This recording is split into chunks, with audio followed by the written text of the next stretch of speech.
안녕하십니까. 논리로 푸는 사주학의 석하소재학입니다. 자, 어떻게 여러분들 집에서 공부 열심히 하셨습니까? 자, 이제 오늘은 그 두 번째 벌써 강의 시간이 되었습니다. 자, 오늘 배울 내용은 사주학의 근간이 되는 음양오행설의 성립과 기원에 대해서 아마 알아보도록 하겠습니다. 이 음양오행설은요, 사주학뿐이 아니라 동양 사상을 근간으로 하는 모든 학문의 밑받침이 되는 중요한 이론입니다. 자, 우리가 음양오행설과 함께 그 동양의 역사, 그리고 사주학의 역사에 대해서 같이 공부해 보도록 하겠습니다. 동양학에 뿌리를 두고 발전해온 사주학. 사주학의 근간을 이루고 있는 음양오행설을 새로운 관점으로 분석하며 사주학을 보다 명확한 논리체계로 재조명한 석하. 동양의 과학, 사주명리학. 이제 그 근본 원리를 석화와 함께 명확한 이론체계를 통해 밝혀보자.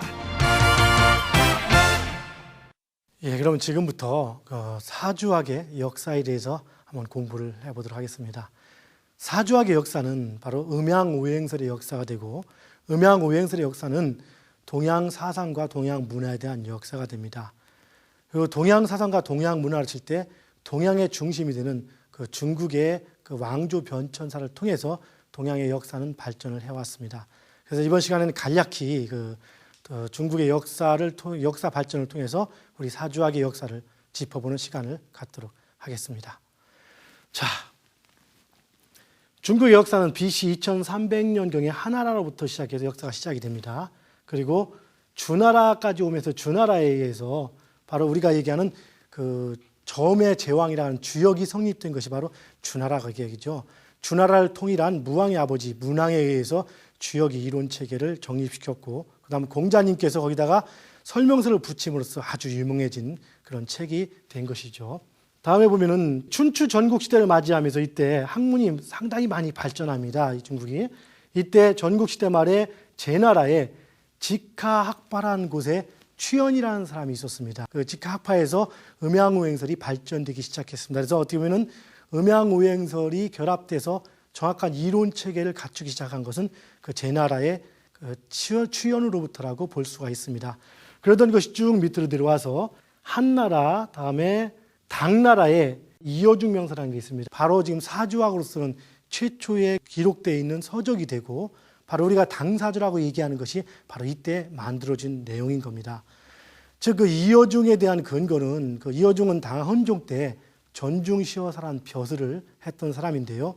그 당시에 상당히 유명한 학자, 한유라는 학자가 묘비명에 그 원래 이어중 선생은 학문을 좋아하고 생년월일시를 가지고 그 사람의 기륭 화복을 알아맞추는데 틀림이 없었다라고 이렇게 기록이 돼 있던 그런 근거가 있습니다. 자, 그 다음에 수나라 와서 소길이라는 사람이 오행대의로서 오행체계를 정립시켰고, 그 다음에 쭉 내려와서 북송시대에 서자평이 낙록자 삼명소식부주, 여기서 낙록자라는 것은 사주학의 그 원조라고 불리는 사람으로서 일설에는 전국시대부터 있었다고 얘기를 합니다. 그것이 사실지는 모르겠지만, 그래서 이 낙록자 삼명소식부주라는 책을 쓰면서 바로 그 서자평 선생으로부터 시작해서 사주명리학의 역사가 바뀐다고 해도 될 겁니다. 그 전까지 이어중 선생이 만드는 사주학은 생년, 월, 일, 시 중에서 주로 년을 위주로 해서 그 운명을 감정했었습니다. 물론 옛날 시대는 사실은 그 사람들이 인구도 적고 집안의 어떤 흐름들로 인해서, 집안으로 인해서 모든 것들이 이루어지고 결정되어지는 경우가 많기 때문에 사주에서 연이 의미하는 것은 그 집안을 의미합니다. 가족과 집안을 의미하죠. 그래서 연만 가지고도 이렇게 운명 추론이 됐는지 모르겠지만, 그 이후로 인구가 늘어나고 문화가 발전하면서 더욱더 복잡한 양상으로 나타나게 됐는데, 이때 서자평 선생이 바로 일간 위주로 사주학의 흐름을 다시 잡은 게 되죠. 이전까지의 모든 학문들은 연, 월, 일시일 때 연간을 위주로 진행이 됐었습니다. 그 사람 추론들의 내용이, 주체가. 그런데 서자평 이후로는 일간 위주로 학문을 추론하게 되는 것이죠. 즉, 생, 연, 월, 일, 시 4개를 가지고 운명을 추론한 모든 학문을 큰 범주로 볼 때 사주학이라고 부를 수 있습니다. 그런데 그 사주학 중에서 그 기준이 연간 위주냐 또한 일간 이주의 차이가 있습니다. 그 중에서 일간 이주로 하는 것들을 바로 자평 명리라고 하는데요. 현재 한국과 중국, 일본에서 현재 하는 모든 학문들이 사주학의 거의 대부분들은 바로 자평 명리가 됩니다. 그래서 지금 우리가 지금 공부하는 것도 결국에는 자평 명리의 한 분야가 됩니다. 자, 그 이후 남송 때 들어오면서 서대성이 연애자평이라는 사주학의 종족기억되는 어떤 책을 짓고요. 그다음에 지금도 유명한 그 적천수라든가 삼명통이, 그다음에 명리정중 등 그 고전들이 그 명나라와 그 청나라를 통해서 발전을 해왔습니다. 자, 지금 우리나라 같은 경우는 그 예전에 이석영 선생님이 사주첩경이라든가 도계 박지환 선생님이 명리요강 같은 그런 명리서적이 현재 있습니다. 자, 이렇게 해서 사주학의 역사에 대해서 간단히 짚고 넘어갔고요. 자, 우리가 세상을 살아가면서 항상 느끼는 것들, 아니 보는 것들은 항상 어떻습니까? 상대적인 개념이 있습니다. 좋고 나쁘고 차갑고 덥고 뜨겁고 먹고.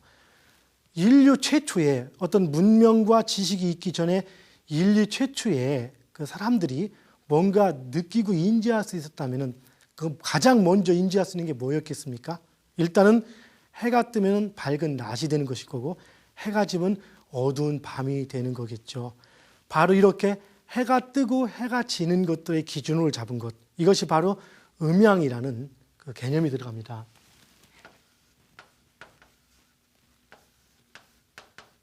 학문적인 그 기원 자체도 해가 지는 그 해가 질 때 보이는 모습, 즉 예를 들어서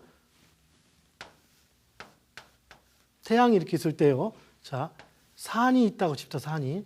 그리고 여기는 계곡이 있다고 칠 때 산 같은 경우는 이 산은 이쪽이 북쪽입니다.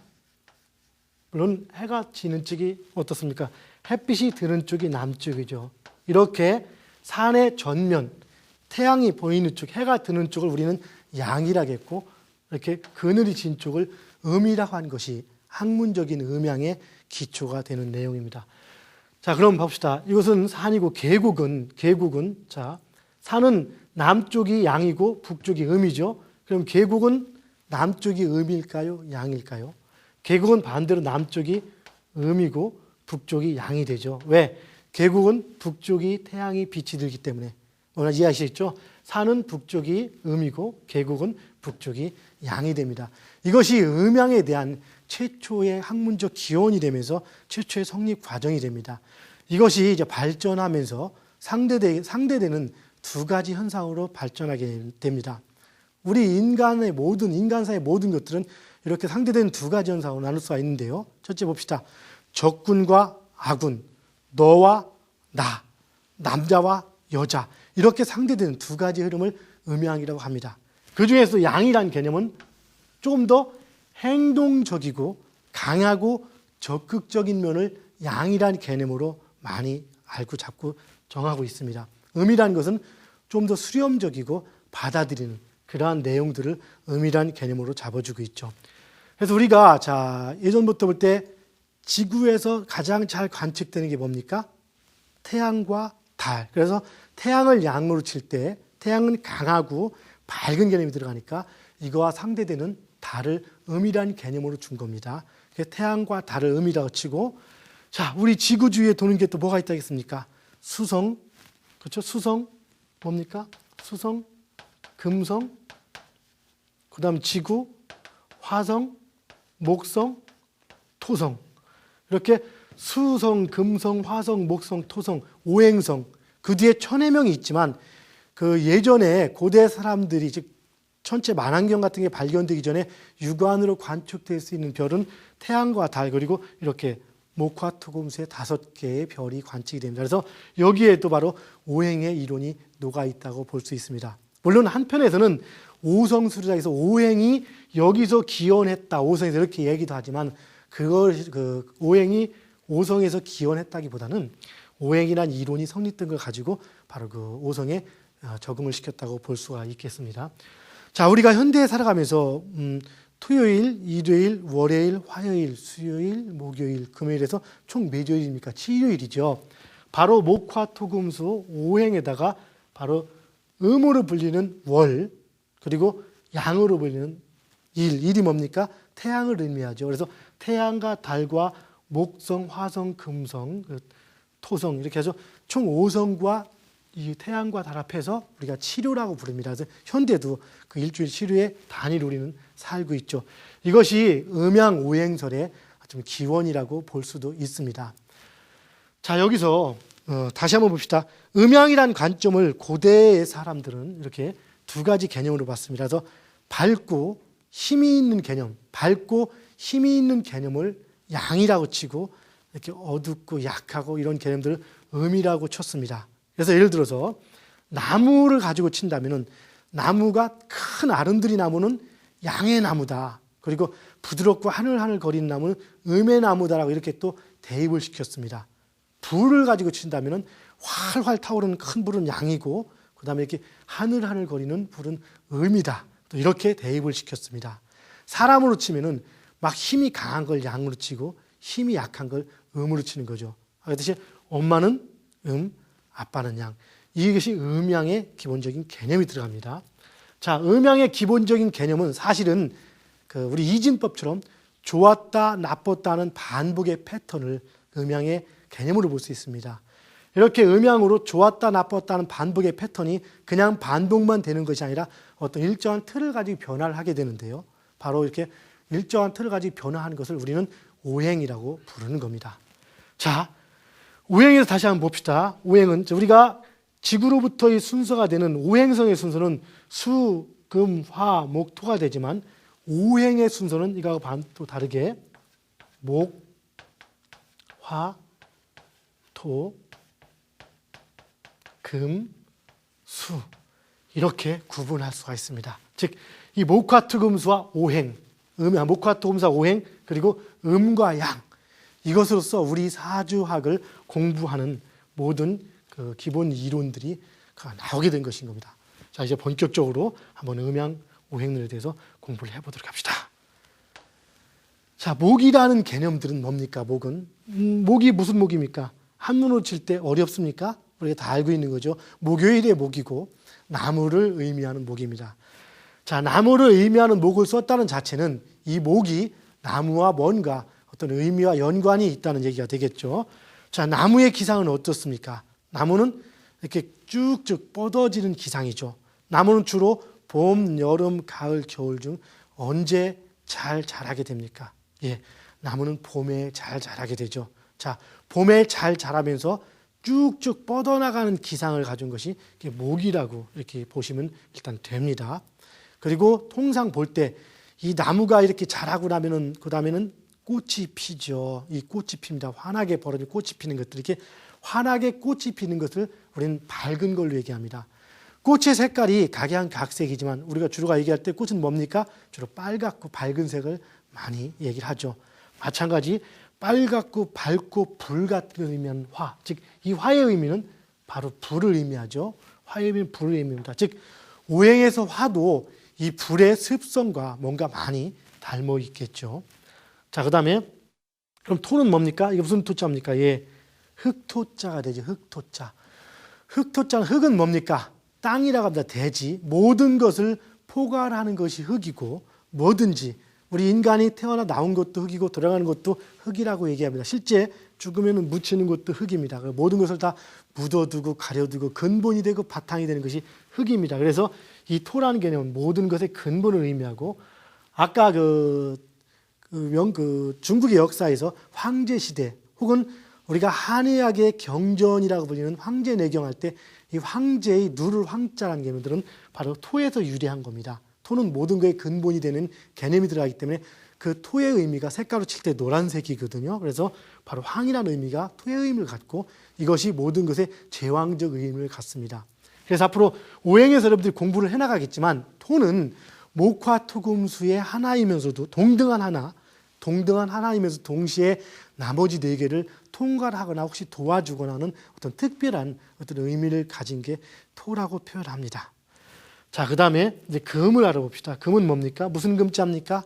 예, 쇠금이라고 표현하죠. 쇠나 철을 의미합니다. 실제 우리가 사주학에서도 금은 어떤 돌이라든가 큰 바위 내지는 쇠덩어리를 의미하는 겁니다. 그리고 자, 바위와 쇳덩어리는 부드럽습니까? 날카롭습니까? 날카롭습니까? 예, 부드럽지 않고 딱딱하고 날카롭죠. 그래서 딱딱하고 날카로운 것을 의미하는 것이 바로 또한 금이라고 볼 수가 있습니다. 자, 그러면 수는 무슨 숫자입니까? 예, 물숫자죠, 물수. 자, 물수. 즉, 물을 수라고 우리는 오행에서 명명합니다. 즉, 지구상에 있는 어떤 물체 중에서 바로 수가 물하고 가장 가까운 특성들을 갖고 있는 거죠. 자, 지금 우리 과학에서 인류나 생명체가 태어나는 모든 역사 내지는 근거를 어디에 봅니까? 물입니다, 바로. 즉, 물이 있었다라면 거기는 생명체가 있었다. 화성에 물의 흔적이 있었다면 그때는 생명체가 있었다라고 근거할 정도로 모든 생명의 근원을 수라고 합니다. 지금 과학에서 밝혀진 것이죠. 서양 철학의 창시자, 즉 밀레토스아파의 창시자인 탈레스도 그 만물의 근원은 물이라고 했습니다. 그렇듯이 바로 오행에서도 물의 역할은 모든 것의 근본과 근원의 역할을 갖고 있는 것입니다. 이것이 수죠. 자, 그러면 목화 토금수를 한번 또 다른 관점에서 한번 봅시다.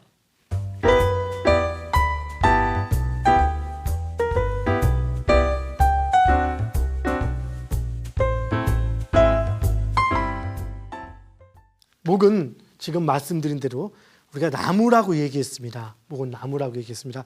이것은 나무와 같은 습성을 가졌다는 얘기가 들어가면서 목은 또 목의 또 다른 의미는 바로 봄을 의미하는 겁니다.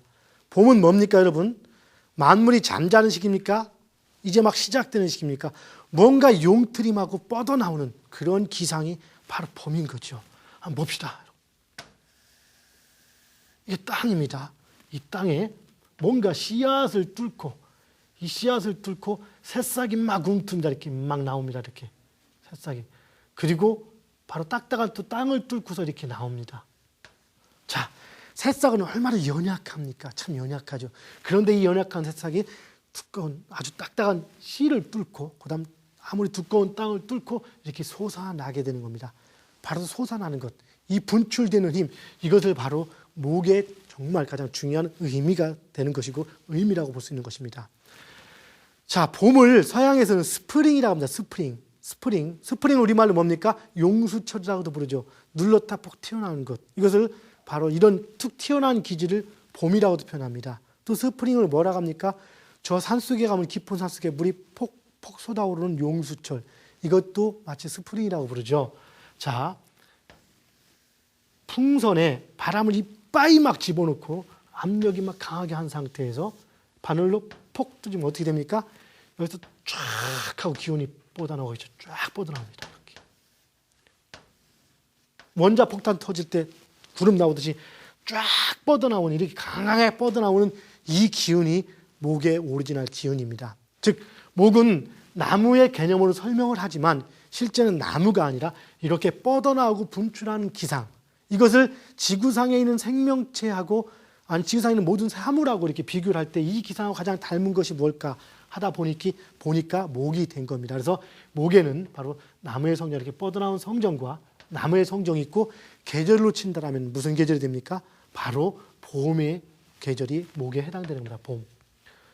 그럼 이 목에 대한 색깔을 알아볼까요? 목의 색깔은 뭐겠습니까? 검은색이겠습니까? 검은색? 아니면 정열적인 붉은색이겠습니까?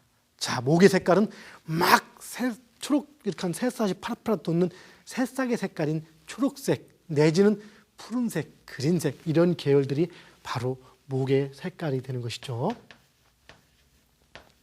그래서 푸른색을 보면은 이렇게 뭔가 새로 시작되는 어떤 기운들을 나타냅니다.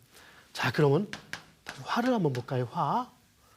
화는 어떻습니까? 화는, 자, 우리가 그 어떤 나무가 막 자라기 시작해서 아까 이렇게 분산이 되면서 꽃이 피우는 이런 시기들을 화에 비유했습니다.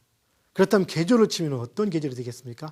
화는 봄에서 여름으로 넘어가는, 내지는 여름의 계절, 붉게 타오르는 그런 여름이 그 화를 나타내는 계절이 됩니다. 그럼 화는 뭡니까? 자, 목은 이렇게 쭉 뻗어나오는 분산지기처럼 쭉 뻗는 기상이었다면 쭉 뻗기만 하다가, 나무가 쭉 뻗기만 하다가 어느 시기가 쭉 뻗기만 하다가 어느 시기가 되면 뻗는 속도는 점차로 줄어들고 어떻게 옆으로 가지가 돋게 되죠. 이렇게 가지가 돋게 됩니다. 이 가지의 형태는 어떻게 됩니까? 자, 가지의 형태는 가면서 이렇게 이제 줄어들게 되겠죠. 이것이 뭡니까? 또한 이렇게 불에 타오르는 모습이라고 볼 수도 있겠죠. 바로 이것이 화의 기상입니다. 즉 화는 뭐라고요? 화는 쭉 뻗어오르던 기상이 바로 변환해서 분산되는 기상을 얘기합니다. 자, 분산이라는 것은 성장과 옆으로 퍼지는 것이 같이 공존하는 것을 의미하는 겁니다. 그래서 화의 기상은 이렇게 분산되는 개념을 의미합니다. 그리고 계절로서는 여름이라겠죠. 그리고 화의 색깔은 시커먼 색일까요? 아니면 하얀색일까요? 예, 화는 정열적인 색깔입니다. 심장의 색깔 뭡니까? 바로 붉은 색깔이 화가 되죠. 바로 붉은 색깔이 화입니다. 그러면 화로 누군가의 화의 어떤 그 전기를 많이 받고 태어났다면 그 사람은 조용할까요? 아니면 막 울그락불그락할까요? 예, 울그락불그락하고 강한 기질 내지는 급한 기질, 바로 화라고 할 수가 있을 것입니다. 자, 그럼 이제 토를 보겠습니다. 이 토는 이 오행행 중에서 상당히 중요한 놈입니다. 이놈은 특히 오행이 나중에 여러분 배우시겠지만 오행이 5개, 목화, 토, 금, 5개가 똑같은 어떤 위치를 차지하고 있으면서도 이 토는 또 중앙에 가운데 있거나 아니면 또 다른 역할을 하게 되어 있습니다. 사실은 이 부분에 대한 어떤 그 메커니즘이 밝혀지지 않았기 때문에 지금 우리 그 사주학이나 음양 오행론 자체가 학계에서 정식으로 인정받지 못하는 부분도 있습니다. 그러나 여러분들은 자, 오늘 이 강의를 통해서 이거에 대한 정확한 메커니즘을 아마 아시게 될 겁니다. 자, 이 토라는 개념은 지금 뭡니까? 흑토죠. 그럼 우리가 의미할 때 우선은 흑이라고 볼 수 있습니다. 흑, 첫째는 흑, 그렇죠? 흑의 의미를 가지고 있습니다. 그러나 토가 흑의 의미를 가지고 있는 것이지 흑은 아닙니다. 보통 볼 때 고전이나 지금 책에서 양토인 무토는 큰 흑이고 음토인 기토는 작은 흑이다 라고 나중에 표현을 또 합니다. 우리가 좀 더 깊게 공부하다 보면. 그래서 이 기토같이 부드러운 흙이 물을 만나면 흙탕물이 되니까 안 좋다라 해서 사주에서도 뭐 그런 식으로 또 대입을 시켜나가고 하는데, 이 토는 흙이 아닙니다. 단지 지구상에 있는 사물체 중에서 흙하고 같이, 아니면 흙이 가장 토의 기운을 많이 머금고 있거나 유사한 그런 물체라고 볼 수 있는 것이죠. 자, 그러면 토는 방향으로 칠 때는 어디가 될까요? 동서남북에서 어디가 될까요? 예, 토는 방향이 따로 있지 않고 가운데입니다. 그래서 가운데 중자를 이렇게 넣을 수가 있겠죠. 그리고 토는 좀 계절로는 어디입니까? 예, 토는 계절로는 마땅한 계절이 없는 녀석입니다. 이 녀석이. 예전에는 그 고전으로 치면 황제내경 이전에는 주로 토를 어디에 배속을 시켰냐면은 장하라고 하죠. 장하. 즉 여름이 늦여름이라고 합니다. 여름이 길어질 때, 사실은 계절 중에서 여름이 좀 깁니다만은 긴 늦여름을 다시 토의 계절로 쳤습니다. 즉 목은 아까 봄이라 했고 화는 여름이라 했고, 그럼 토는 어디? 그 가을은 금일 테고, 그렇죠? 겨울은 뭐겠습니까? 수일 테고. 그럼 토는 여름과 가을 사이는 늦어지는 긴 여름, 장하라고 해서 이때를 토라고 했었는데, 그 황제내경 이후 내지는 그 한나라 시대 이후로 들어오면서부터 그 오행설이 정립이 돼가면서 토를 주로 어떻게 봅니까? 각 계절과 계절 사이에 집어넣어서 순환기, 환절기라는 그런 의미를 부여하게 됐습니다. 자, 그래서 이것은 뭡니까? 통상 그냥 사계절 다, 사계 내지는 순환기 이렇게 표현할 수 있는 것이 바로 토의 개념이 됩니다. 그러면 토의 색깔은 뭘까요? 토의 색깔은 뭘까요? 여러분, 토가 땅이 흙이 원래 어떻게 생겼습니까? 예, 시커멓다고요? 그건 오염된 흙이고, 원래 깨끗한 흙은 뭡니까? 황토라고 하죠. 황토. 그건 누리끼리한 토. 그래서 바로 흙의 색깔은 노란색입니다. 노란색. 그래서 누를 황자를 써가지고 우리가 황제내경, 동양의 어떤 그 대표된 상징책의 최대 통치권자를 황제라고 하는 이유죠. 여기 토의 개념에서 나온 의미라고 볼 수도 있습니다. 그런 의미로 본다면 토는 그 음양 오행 중에서는 왕이고 대장이 되겠죠. 사실은 아닌데도 불구하고 그런 역할을 가끔 하기도 합니다. 자, 다음에 금에 대해서 알아볼까요? 금은 뭡니까? 바로 쇠금자죠. 쇠덩어리, 철을 의미합니다. 그렇기 때문에 금은 싸늘한 걸 의미합니다. 차가운 걸 의미합니다. 자, 싸늘하고 차갑다라면 색깔을 칠 때는 뭐가 싸늘하고 좀 차갑습니까? 붉은색이요? 노란색이요? 노란색과 붉은색은 따뜻하죠. 어떻습니까? 섬뜩한 것. 사실은 아주 하얀 색깔이 섬뜩하죠. 병원에 가서 또 하얀 색깔. 이렇게 우리가 사람이 죽은 데도 이렇게 하얀 보로 씌워 놓습니다. 뭔가 이렇게 섬뜩하죠. 요즘은 병원들에서 색깔을 바꿔가고 있지만요. 어쨌든 바로 흰색. 바로 흰색이 그 금의 색깔이 됩니다. 그러면 금의 성정은 어떤 성정일까요? 자, 아까 목은 쫙 뻗어난 성정, 화는 쫙 분산되는 성정. 그럼 토는 안 했나요? 빼먹었네, 그렇죠? 걸렸죠? 그럼 토는 어떤 성정? 예, 막 분산만 되다 보면 어느 나중에 갈 때까지가 없지 않습니까? 자, 나무가 자랄 때 쫙 자라서 끝까지 자랍니까? 끝까지 퍼집니까? 여러분 지금 살찌는 사람 아무리 먹다 옆으로 끝까지 갑니까? 가다가 적당한 상태에서 그만 가죠. 그만 가게 만드는 것, 그만 퍼지게 만드는 것, 이것이 토입니다. 즉 어떤 흐름을 가다가 멈추게 하는 것. 세상에 인생을 큰 흐름을 놓고 볼 때 한없이 나이를 먹어가는 것이 아니죠. 가다가 어느 순간이 되면 너 그만 가. 어디로 갑니까? 땅에다 집어넣죠. 바로 이것이 토입니다. 토. 그만 가게 하는 것, 멈추게 하는 것, 이런 것들이 바로 토의 역할입니다. 그래서 우리는 또한 이것은 중하라는 의미로도 표현하죠. 자, 뭡니까? 멈추게 하는 것. 멈추게 하는 것. 자, 그러면 금은 어떤 성질일까요? 금은. 자, 금은 어떤 봄, 여름, 가을, 겨울에서 여름에 한참 있다가 늦여름을 토라고 볼 때 늦여름도 지나서 가을로 접어듭니다. 가을은 어떻습니까? 일단 계절이 먹을 것 많아서 풍성하겠지만 인간 자체는 계절 자체를 보십시오. 나뭇잎이 봄에 무성하다가 여름에 막 그 꽃이 피고 화려하게 이렇게 있다가 가을이 되면 어떡합니까? 하나씩 떨어지면서 이렇게 움츠러드는 기상입니다. 이렇게 추스러들죠. 그럼 부피가 한껏 목화 봄 여름에서 쫙 퍼졌다가 다시 이렇게 추스러드는 개념이 되죠. 움츠러드는 개념. 즉 잘 보십시오. 토하고 금하고 잘못하면 이렇게 헷갈릴 수가 있거든요. 토는 더 이상 가지 않고 멈추게 하는 것. 즉 더 이상 넓어지지 않는 것이 토입니다. 즉 여러분들이 잔뜩 먹고 살이 찐 게 토인데 쪄가는 과정이 화고 쪄서 딱 더 이상 찌지 않는 것은 토입니다. 살이 빼는 것은 뭡니까? 빼져서 줄어드는 것이 바로 금인 겁니다. 즉 더 이상 올라가는 것을 줄어드는 것. 나무가 막 이렇게 컸다가 잎사귀를 떨구면서 잔가지를 떨구면서 이렇게 앙상한 가지만 나오면 줄어들게 되겠죠. 바로 이런 겁니다. 어떻습니까? 기분이 여기 산뜻하고 좋습니까? 좀 황량할 수도 있고 강할 수 있고 냉정할 수도 있겠죠. 또한 어떤 쇠덩어리, 물론 돌의 의미는 좀 다르겠지만 돌은 강한 것이죠. 돌과 쇠, 강함을 의미하기 때문에 금은 강한 기상을 의미합니다. 그래서 누군가 금의 전기를 받고 태어난 사람이 있다면 부드럽겠습니까? 강하겠습니까? 예, 딱 보기만 해도 일단 강함을 느끼는 겁니다. 얼굴이 어떨까요?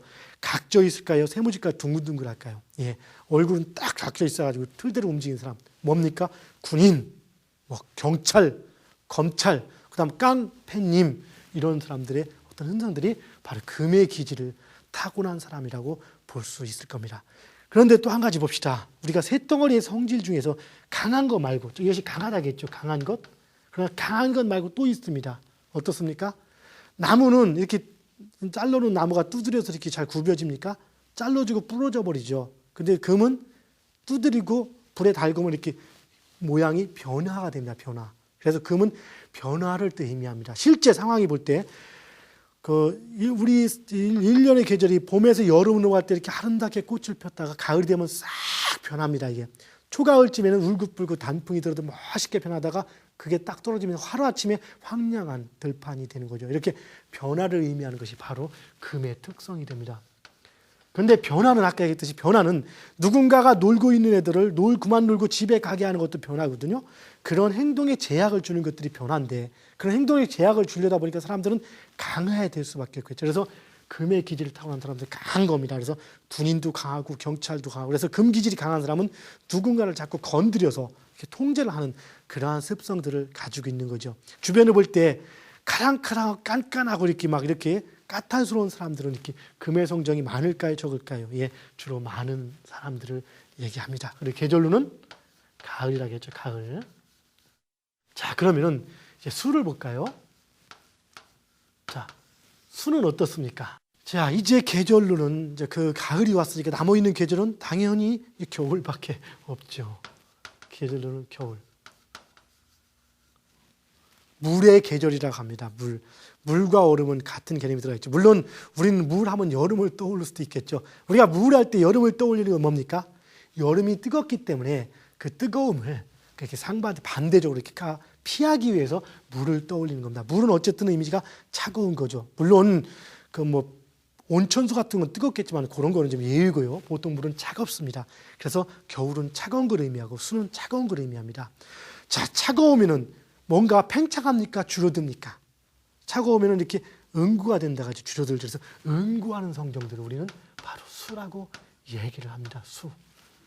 자, 계절을 볼 때 이미 겨울로 접어들었고 응구하는 성정이 수입니다. 그러면 색깔로는 뭘까요? 예, 물의 색깔은 뭡니까? 예, 아무 색깔이 없다고요? 물론 얕게 떠는 물은 그냥 아무 색깔이 없지만 이렇게 멀리 깊은 물을 보면 이렇게 검고 검푸르고 이렇습니다. 푸르다고도 표현하지만 검다라고 표현한다. 그래서 물의 색깔이 검다 해서 수는 검은 색깔을 의미합니다. 수는 검은 색깔을 의미하는 거죠. 그런데 우리가 자 보면은 물이라는 의미는 뭡니까? 모든 것들을 이렇게 머금는 가장 원초적인 것. 모두의 인류의 역사와 생명체가 시작되는 곳. 그러니까 시작을 의미하죠. 그래서 생식기관이라든가 모든 것 시작을 의미하는 그런 의미도 가지고 있고 또한 수는 봄, 여름, 가을, 겨울 인생으로 치면은 목은 어떤 계절? 목은 젊을 때 아기처럼 막 천방지축 날뛸 때가 목이었더라면 조금 이제 막 여드름도 나면서 데이트도 하고 인생을 즐겁게 사는 시기가 화의 시기가 될 것인 거고 그러면 자 화의 시기는 청년기가 되겠죠. 어릴 때 막 키만 크다가 화의 시기가 되면서 청년기가 되면서 키 크는 건 서서히 줄어들면서 이제 몸이 옆으로 퍼져나간 시기가 화죠. 그리고 토는 이제 그게 더 이상 퍼져가지 않을 때까지 충분히 퍼진 상태가 토라고 볼 수 있겠죠. 30대, 40대의 개념들이 토라고 볼 수도 있는 겁니다. 그리고 이제 나이고 먹고 직급도 있으면서 사람들이 이렇게 통제할 수 있는 여건을 갖춰줄 때가 금으로 친다면 수는 언제입니까? 노인네죠. 노인. 노인이라는 것은 지혜가 있다는 얘기 뭡니까? 어리석다는 얘기입니까? 예, 노인은 지혜가 있다는 겁니다. 그래서 수는 바로 지혜를 상징하기도 하는 것입니다. 자, 이렇게 우리가 목화 투금술을 간단히 그 개념들을 정리를 해봤습니다. 다시 한번 볼까요? 목은 어떻습니까? 인생에서 막 출발되는 시기니까 철이 있습니까? 없습니까? 예, 철은 없다고 볼 수도 있겠죠. 대신에 천방지축 날뛰는 것, 순수한 맛이 있는 것이 목인 것인 거고 분출되는 기운이 목인 것인 거고 색깔은 파란색인 것인 거고 그렇죠? 계절은 봄인 거고 화는 적절히 이제 나이가 들 때니까 어떻습니까?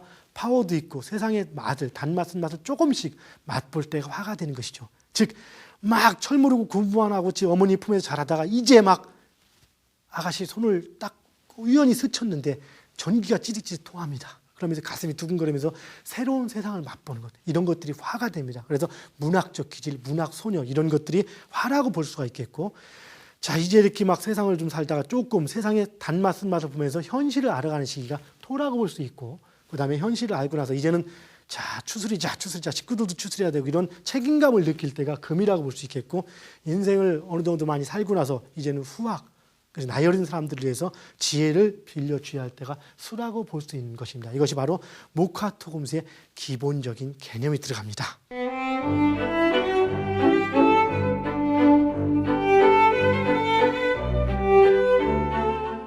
상생과 상극이라는 얘들이 작용하는 게 있습니다. 이 목화토금수가 서로 모여서 지들끼리 도와주는 놈이 있고 또 두드러 패는 놈이 있고 이런 현상들이 있습니다. 이것을 우리는 오행의 상생과 상극이라고 표현합니다.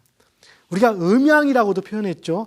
음양은 서로 일단 음양의 기본적인 개념은 상반된 걸 얘기합니다. 즉 낮이 강해지면 밤은 죽어 있는 상태죠. 그래서 양이 강하면 음은 죽어 있다라고 표현하는 것인 거고 또한 밤이 강해지면 양은 죽어 있는 거죠. 그래서 음이 강하면 양은 죽는다. 이렇게 해서 음과 양은 서로 상반되는 거다. 음이 좋아지면 양은 나빠지고 이렇게 표현하는 것이 음양의 상반된 논리가 되는 겁니다.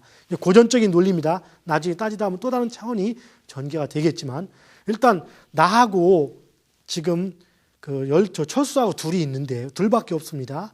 자 우리가 지금 짜장면을 시켜서 먹었습니다. 근데 이걸 먹고 나서 갖다 내놔야 되는데 좀 귀찮죠.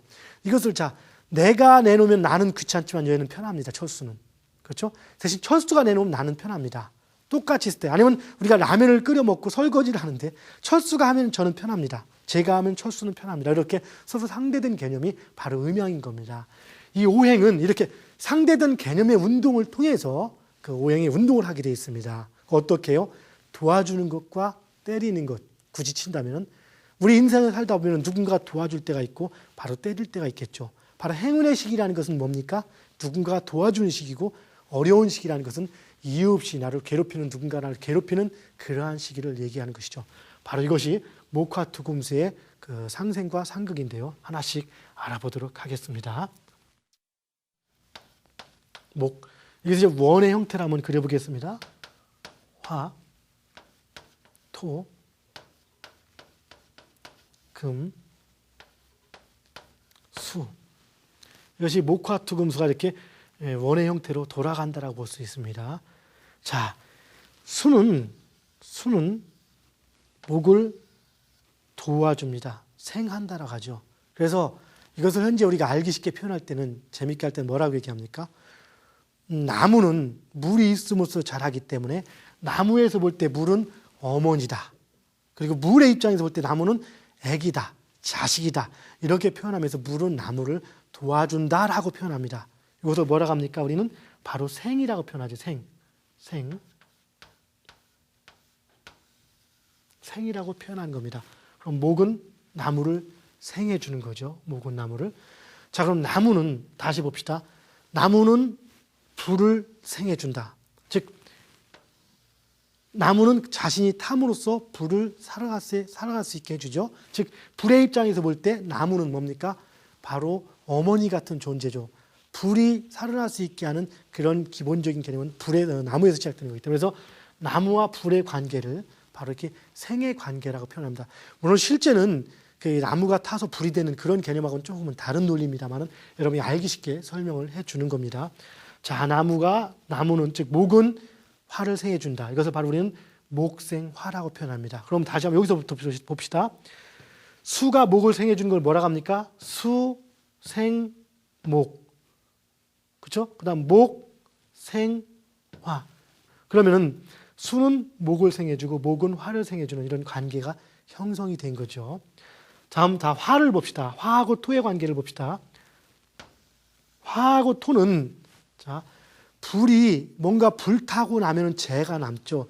이 재가 흙으로 간다, 흙이 된다라고 일단 여러분들은 그렇게 이해를 해 주십시오. 이것이 바로 화가 토를 생하는 겁니다. 실제는 그렇진 않은 겁니다. 그러나 일단 여러분이 이해하기 쉽게 불이 타서 흙으로 되는 과정이 바로 화생토다라고 생각하면 됩니다. 그래서 화는 일단 토를 도와준다, 생한다. 즉 어머니와 자식과의 관계처럼 조건 없이 이유 없이 도와주는 것들을 바로 생이라고 부르는 겁니다. 우리 요즘 정치권에서 바로 상생정치라고 하죠. 상생정치, 상생. 그렇죠? 이 상은 뭡니까? 서로 상자. 물론 그들이 정말 서로 도와주는 상생정치를 하는지는 모르겠지만 상생정치라는 얘기를 많이 합니다. 이 상생이라는 용어는 바로 음양오행설에서 나온 겁니다. 자, 봅시다. 다음에는 토와 그 금의 관계를 봅시다. 금은 쇳덩어리 내지는 철분 내지는 돌인데 토가 금을 생해준다는 논리가 됩니다. 물론 자연계의 형상으로 흙이 돌이나 쇠를 생해준다는 것들을 우리가 유추하려면은 그냥 이렇게 흙이 굳어서 돌덩어리가 된다든가 내지는 그 흙 속에서 철분이 나온다든가 이 개념으로서 여러분이 알기 쉽게 이해를 해 주십시오. 실제는 이런 현상을 얘기하는 것이 토생금이 아닙니다만은 일단 중요한 것은 토가 금을 생해준다는 자체가 중요한 거기 때문에 토생금으로 여러분들이 기억을 해주시고 알아주십시오. 자, 흙 속에서 돌이 나오고 철분이 나오기 때문에 토생금이다. 일단 이렇게 알아주시면 됩니다. 자, 그러면 우리 봅시다. 깊은 산속 옹달샘 어디서 나옵니까? 바위 틈에서 나옵니다. 돌 틈에서. 그래서 금이 돌이라겠죠. 물을 생한다. 금이 돌도 되고 철새도 됩니다. 물론 혹은 그 약수 같은 진짜 좋은 물에는 생수라고 하죠. 철분이 많이 들어있죠. 그러면 좋다고 합니다. 마찬가지 철분 때문에 그 수가 살아날 수 있기 때문에 금생수다 이렇게 여러분들이 외워도 좋습니다. 단 중요한 것은 수생목, 목생화, 화생토, 토생금, 금생수라는 상생의 고리를 여러분들은 정확히 인지를 하고 또한 숙지를 하고 있어야 된다는 겁니다. 가장 중요한 거 기본적인 이론이기 때문에 그렇죠. 자, 같이 따라서 해봅시다. 목생화, 화생토, 토생금, 금생수, 수생목. 여러분 지금부터 3번 복창 시작. 목생화, 화생토, 토생금, 금생수. 목생, 화생, 토생, 금생, 수생. 자, 이것이 바로 오행의 상생 논리가 됩니다. 잘 기억하고 있어야 됩니다. 자, 그런데 지금은 도와주는 걸 얘기했죠. 우리는 도와주는 것을 생이라고 표현을 합니다. 상생과 생이라고 표현을 합니다.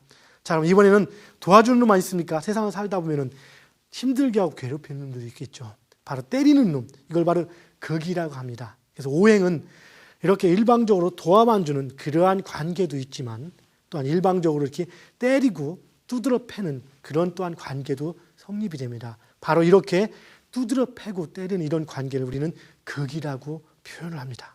극이라고 표현하죠. 자,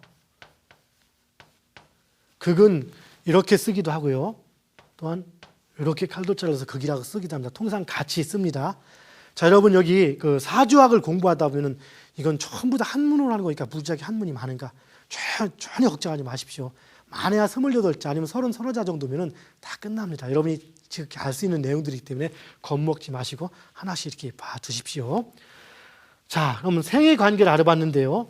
수생목, 목생화, 화생토, 토생금, 금생수는 우리가 상생의 고리라고 하는 겁니다. 서로 생해준다는 개념에서 상생이라고 표현하죠. 그 다음 이제는 서로 극한다 해서 상극의 고리를 한번 우리가 또 알아보도록 하겠습니다. 자, 목은 화를 생해준다고 하죠. 화를 생해주죠. 바로 오행의 이게 순서입니다. 순서대로 칠 때 다음 거를 도와줍니다. 그러면 목은 토도 생해줄까요? 아닙니다. 목은 화를 생해주고 토는 생해주지 않습니다.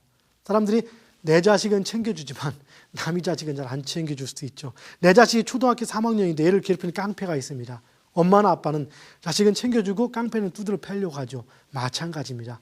이렇게 봅니다. 그래서 목이 볼 때 화는 자식같이 무조건 좋습니다. 이렇게 잘 챙겨줍니다. 그런데 토는 챙겨주는 것이 아니라 두드러 패려고 합니다. 이것을 우리가 표현할 때 나무는 나무의 뿌리로서 흙을 파고 들어간다. 물론 사실은 흙이 있기 때문에 나무가 살아가는 거지만 이것도 암기하기 쉽게 우리가 그렇게 생각하십시오. 나무의 뿌리로서 흙을 아무리 딱딱한 제방도 나무가 뚫고 들어가면 구멍이 납니다. 그래서 무너지게 되어 있습니다. 그래서 이것을 우리가 표현할 때 목, 극, 토라고 표현합니다. 그래서 나무는 토를 극한다. 그래서 목은 토를 극한다. 목은 토를 두드러 팬다. 얘들은 절대적으로 두드러 패고 맞는 겁니다. 이것은 절대적으로. 그 세월이 변하면은 토가 목을 때리고 이런 것이 아니고 그냥 물과 불로 칠 때 항상 원래 치면은 불을 끄는 것이 물이죠. 이런 개념처럼 목은 항상 토를 극하는 현상이 반복이 되는 겁니다. 자, 이것을 목극 들어가고 다음에 화를 보겠습니다. 화는 토를 생해주지만, 즉 토는 생해주지만 토 다음에 있는 것, 토가 생해하는 금, 즉 하나 걸려있는 금은 극을 합니다. 금이 화를 극하는 게 아니라 화가 금을 극하는 겁니다. 이것은 봅시다. 화는 뜨거운 불이, 금이 뭡니까? 쇳덩어리 혹은 돌이죠. 불이 강하면 용광로 같은 불은 돌도 녹입니다. 쇳덩어리는 말할 것도 없고 이렇게 이해를 하십시오. 그래서 화는 금을 극한다. 불은 쇳덩어리를 이긴다. 일방적으로 극한다. 이긴다. 그래서 이것을 뭐라고 합니까? 화극금이라고 부릅니다. 뭐라고요? 화극금입니다. 자, 그럼 다시 봅시다. 이제 토를 봅시다.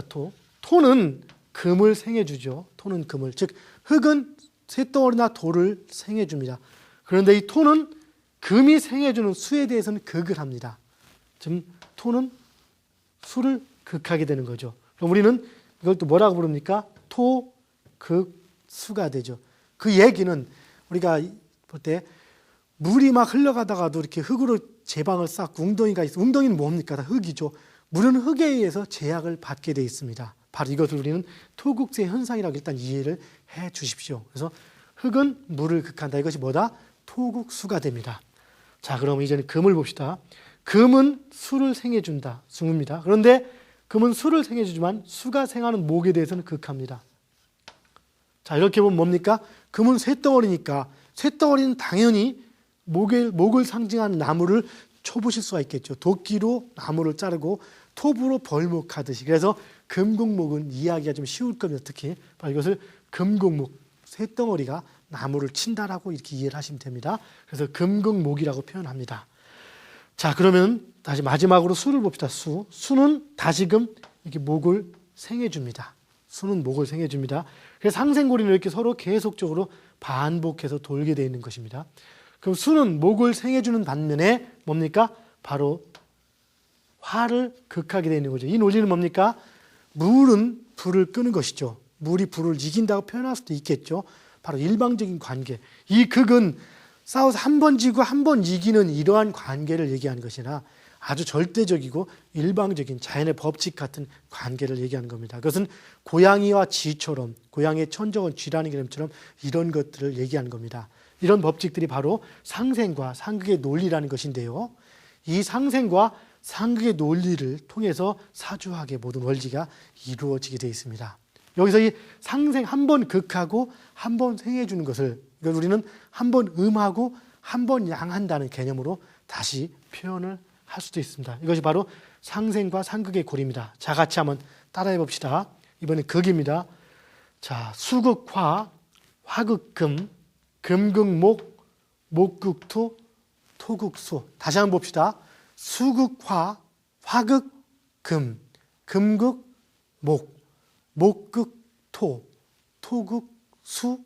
이렇게 상극의 고리가 회전을 하고 상생의 고리는 목생화, 화생토, 토생금, 금생수, 다시 수생목으로서 상생의 고리가 형성이 됩니다. 자, 여기서 오행의 상생과 상극의 이 고리는 이 단지 오행뿐이 아니라 지구상에 존재하는 모든 만물과 만사의 어떤 순환 고리가 바로 오행의 상생, 상극의 고리가 되는 것입니다. 자, 그러면은 이 목화토금수, 이 오행에도 각각 음양이 있겠죠. 우리는 지금 음양을 한번 알아보도록 해보겠습니다. 자, 목을 다시 음과 양으로 나누면은 그래서 뭐라 합니까? 갑과 을로 이렇게 나눠 볼 수 있습니다. 그리고 화를 음양으로 나누면 병과 정으로 나눠 볼 수 있습니다. 토를 음양으로 나누면 무와 기로 나눠볼 수 있습니다. 금을 음양으로 나누면 경과 신으로 나눠볼 수 있습니다. 그리고 수를 음양으로 나누면 임과 계로 나눠볼 수 있습니다. 이것이 목화토금수를 음과 양의 상반된 두 가지로 나눈 것이 됩니다. 자, 이걸로서 앞으로 우리 사주학의 모든 논리가 진행이 됩니다.